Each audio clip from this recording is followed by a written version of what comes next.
Sud Radio à votre service. Avec Fiducial, une offre globale de services proches des entreprises. Et ce qui nous intéresse chaque matin, c'est l'activité de ces entreprises. Et pour en parler, le président du groupe Beauty Success, Philippe Georges, est avec nous. Bonjour. Oui, bonjour Cécile. Alors, vous êtes un groupe familial que vous avez monté avec votre frère en reprenant la parfumerie de votre maman. 20 ans plus tard, vous êtes un groupe multi-enseigne, des parfumeries, des instituts de beauté, des centres de minceur.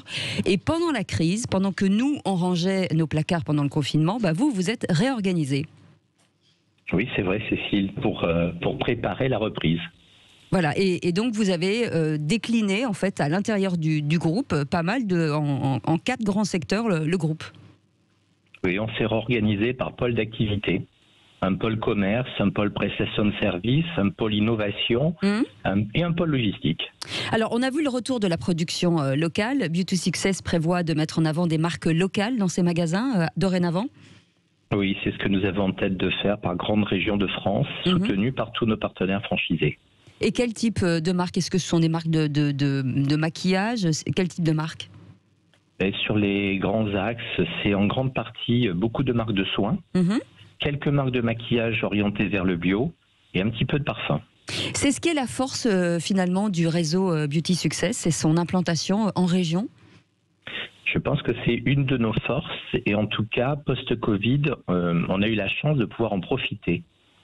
Donc oui, effectivement, nos implantations notamment sur toute la côte atlantique et dans beaucoup de villages de France, nous a permis de mieux résister, je pense, que les grandes villes qui ont souffert du manque de tourisme international et d'une reprise beaucoup plus difficile. On favorise beaucoup l'entrepreneuriat ces derniers temps. Est-ce que vous comptez encore vous développer, peut-être aller chercher en interne des gens qui voudraient devenir franchisés, par exemple ? Oui, bien sûr, non seulement en France, mais aussi à l'international, où on vient juste d'ouvrir en Mongolie, après avoir ouvert la Géorgie, qui sont des pays en fort développement potentiel pour nous. Après l'année 2020, marquée par la crise, on l'a bien senti, les ventes de parfums, de maquillage ont été un peu réduits à peau de chagrin, et surtout le rouge à lèvres, puisqu'on mettait des masques, donc on ne mettait que très peu de rouge à lèvres. Est-ce qu'il y a une reprise aujourd'hui ? Alors oui, malheureusement, les ventes de rouge à lèvres ont baissé de plus de 50% durant toute cette période, ce que l'on comprend très bien. Alors, le mascara, lui, par contre, s'est bien développé, n'est pas venu compenser cet axe produit qu'est le rouge à lèvres, mais c'est bien développé.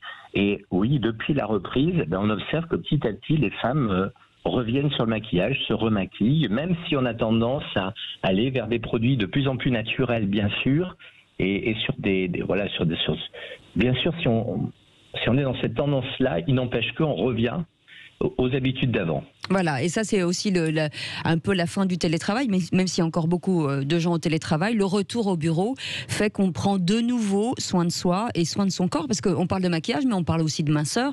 On a tous pris des kilos pendant le confinement, il faut s'en débarrasser maintenant. Mais c'est l'enseigne parmi nos activités qui est la plus résiliente. Nos enseignes de minceur, c'est elles qui ont retrouvé très rapidement le chiffre d'affaires antérieur. Ensuite, ça a été la parfumerie qui au final s'avère très résilient aussi comme modèle, et les instituts de beauté généralistes. Vous parlez justement de la parfumerie, le secteur de la parfumerie est en expansion, vous l'avez dit. Est-ce qu'on peut parler, en tout cas imaginer qu'il puisse y avoir des ruptures de stock? On pense aujourd'hui qu'effectivement ça pourrait venir. Malheureusement, je pense qu'il n'est pas possible d'allumer la télé sans se rendre compte qu'il y a des ruptures dans bon nombre de secteurs d'activité dont les produits sont importés. Oui. La chance que notre métier a, c'est que c'est un métier grandement français ou européen. On va dire que 70% des entreprises avec lesquelles on travaille sont françaises, puisque la parfumerie française rayonne dans le monde. Et ces industries, fabriquent localement. Voilà, quasiment... tous les ingrédients se trouvent en Europe. Donc les ruptures risquent d'arriver sur la fin d'année. À l'heure actuelle, ce n'est pas le cas, mais effectivement, je pense que le 24 décembre au soir, on aura forcément des ruptures. Oui, donc ça veut dire qu'il faut faire attention et acheter peut-être maintenant les cadeaux de Noël, en tout cas les parfums. Merci beaucoup Philippe Georges d'avoir été avec nous. Président du groupe. Cécile. Bonne journée, président du groupe Beauty Success. Restez avec nous dans quelques instants, on fait un point sur cette météo. C'est une belle journée aujourd'hui qui devrait arriver, il est 6h56. Sud Radio à votre service.